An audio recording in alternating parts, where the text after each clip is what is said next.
मैं captain Sanjay Singh, merchant navy, नेवीरे coaching.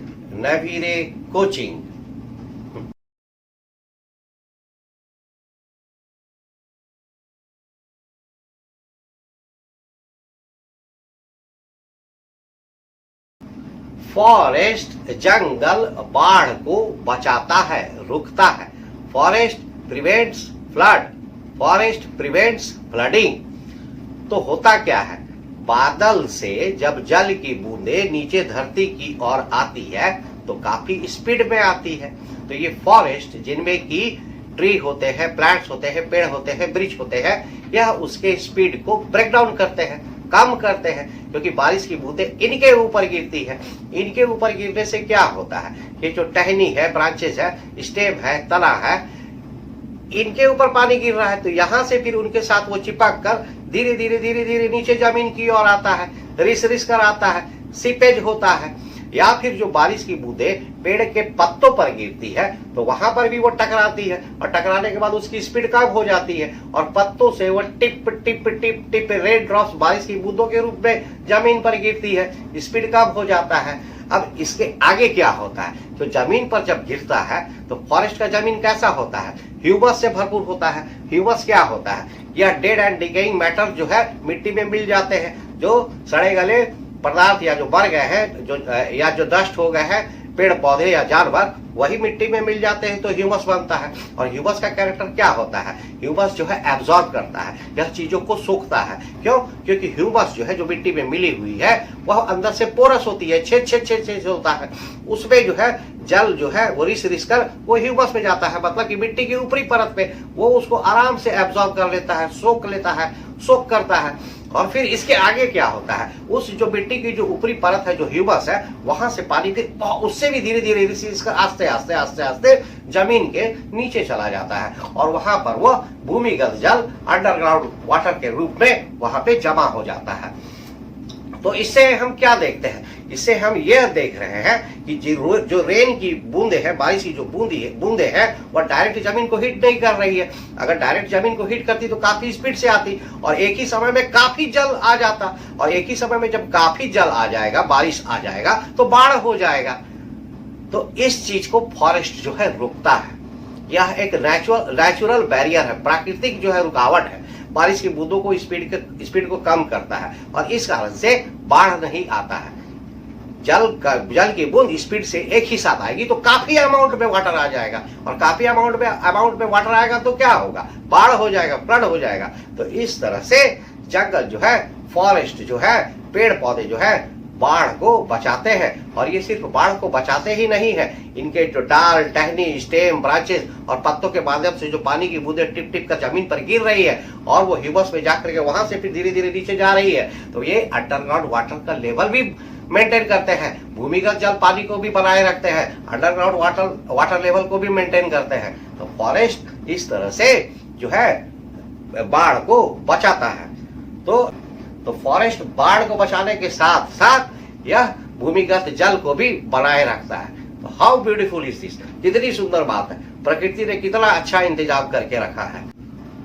तो हम लोगों ने क्या देखा कि जल की जो बूंदें जो है बादल से जो गिरती है उसके स्पीड को फॉरेस्ट रोकता है, और वो डायरेक्ट जो है जमीन को हिट नहीं करता है, इसलिए एक साथ में ज्यादा अमाउंट में बारिश की बूंदें पृथ्वी पर नहीं आती है, और ये बाढ़ को कंट्रोल करता है। और ये जो है पानी जो है जमीन के अंदर में रिस कर नीचे जाता है, जहां पे वो अंडरग्राउंड वाटर के रूप में जमा हो जाता है। तो अब यहाँ पे ध्यान देने वाली बात है दोस्तों कि यह मिट्टी के ऊपरी लेवल में जल को जमा नहीं होने देता है, ये वाटर स्टैग्नेट नहीं होता है, वाटर स्टैग्नेशन को ये प्रिवेंट करता है। जल जो है मिट्टी के ऊपर में जमा नहीं होती है। तो जंगल की मिट्टी को आप देखेंगे कि वो हमेशा आपको सूखा ही मिलता है।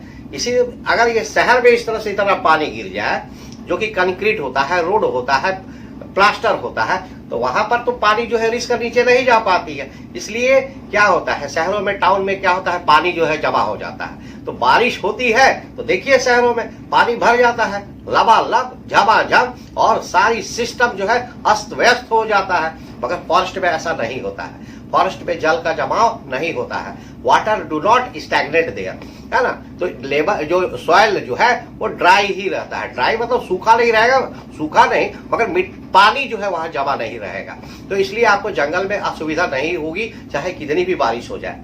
मगर यही थोड़ी सी बारिश अगर शहर में हो जाए तो देखिए क्या हालत हो जाती है, सब तरफ जल का जमाव हो जाता है और वाटर स्टैग्नेशन के कारण सारे ऑफिस के क्रियाकलाप, दैनिक जीवन क्रिया सब में विपरीत असर पड़ती है। तो फॉरेस्ट कितना जरूरी है।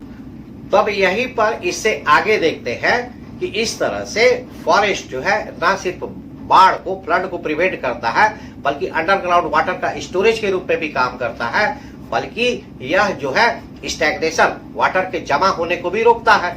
और इससे आगे बढ़ते हुए यह नदियों, तालाबों, झरनों के स्पीड को भी कंट्रोल करता है। क्यों?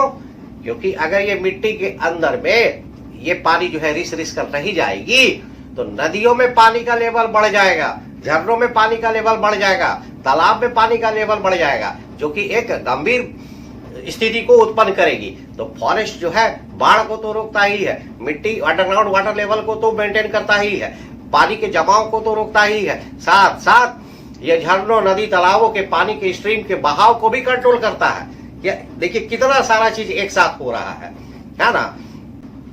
और तो और अगर ये भूमिगत जल अंडरग्राउंड वाटर लेवल की बात करें तो ये इसके वाटर टेबल को भी मेंटेन कर रहा है। वाटर टेबल हमने पिछले वीडियो में बताया था कि जो अंडरग्राउंड वाटर होता है, जमीन के नीचे में जो पानी जमा हो जाती है, भूमिगत जल, तो उसका एक टॉप लेयर होता है। तो कहीं ना कहीं तो पानी का एक टॉप लेयर बनेगा, तो ऊपरी सतह बनेगा। तो ये ऊपरी सतह क्या है? एक टेबल जैसा दिखता है। तो यह टेबल जो है ये कुर्सी और लकड़ी का टेबल और प्लास्टिक का टेबल नहीं है, ये जल की जो ऊपरी लेयर हो जाती है जो कि एक टेबल जैसा दिखता है, इसी को वाटर टेबल कहते हैं। तो वाटर टेबल शब्द का यूज अंडरग्राउंड वाटर के लिए होता है, वाटर टेबल जो शब्द का यूज भूमिगत जल के लिए होता है। कंफ्यूज नहीं होइएगा, ये कोई लकड़ी का या प्लास्टिक का टेबल नहीं है। Water table top layer of underground water level is known as water table. तो यह देखिए वाटर टेबल को भी मेंटेन कर रहा है, और ये सिर्फ बारिश के टाइम में नहीं कर रहा है, रेन होगा तभी मेंटेन करेंगे, यह सालों भर करता है ना, थ्रू आउट द ईयर। तो हम लोग क्या देख रहे हैं कि फॉरेस्ट ना सिर्फ बाढ़ को बचाता है, बल्कि यह धरती पर बादल की बूंदों को स्पीड से आने से भी रोकती है, जिसके कारण अंडरग्राउंड वाटर लेवल होता है, जल के जमाव को रोकता है, इसके ठहराव को रोकता है, अंडरग्राउंड वाटर लेवल का टेबल को मेंटेन करता है, वाटर टेबल को सालों भर थ्रू आउट द ईयर, सिर्फ बारिश के टाइम में नहीं। साथ साथ यह नदियों, तालाबों, झरनों के बहाव को, फ्लो को, इनके स्ट्रीम्स को भी कंट्रोल करता है। तो आज के वीडियो में हम लोगों ने देखा कि एक ही साथ जंगल, फॉरेस्ट कितने सारे काम करते हैं। तो पिछले वीडियो के कंटिन्यूएशन में हम लोगों ने अब तक क्या देखा कि जंगल से हमें भोजन मिलता है, जंगल जो है ऑक्सीजन देता है, जंगल जो है ग्लोबल वार्मिंग को कंट्रोल करता है, जंगल जो है वाटर साइकिल, रेन को प्रोड्यूस करता है, इससे जो है खेती और एग्रीकल्चर भारत जैसे देश को कितनी जरूरत है उसमें मदद करता है। जंगल जो है बाढ़ को रोकता है, या नदी, तालाब, झरनों के बहाव को कंट्रोल करता है, ये अंडरग्राउंड वाटर लेवल को मेंटेन करता है, वाटर टेबल को through out the year maintain करता है, या जल के जमाव, स्टैग्नेशन, ठहराव को प्रिवेंट करने में रोकता है। तो एक जंगल क्या क्या करता है? बहुत सारे काम करते हैं। अब आगे के वीडियो में, नेक्स्ट वीडियो में देखेंगे कि फॉरेस्ट किस तरह से मृदा के क्षरण, सॉइल इरोजन, मिट्टी के कटाव को रोकता है, किस तरह से फॉरेस्ट जो है शोर शराबे, नॉइज, साउंड को कंट्रोल करता है। फॉरेस्ट बहुत काम करता है। अगर फॉरेस्ट ना हो, जंगल ना हो तो क्या होगा? इन सब बातों पर चर्चा अगले वीडियो में करेंगे। तो आज के वीडियो में इतना ही। तो इसी तरह के वीडियो को देखने के लिए देखते रहिए मेरा चैनल नेवी रे कोचिंग।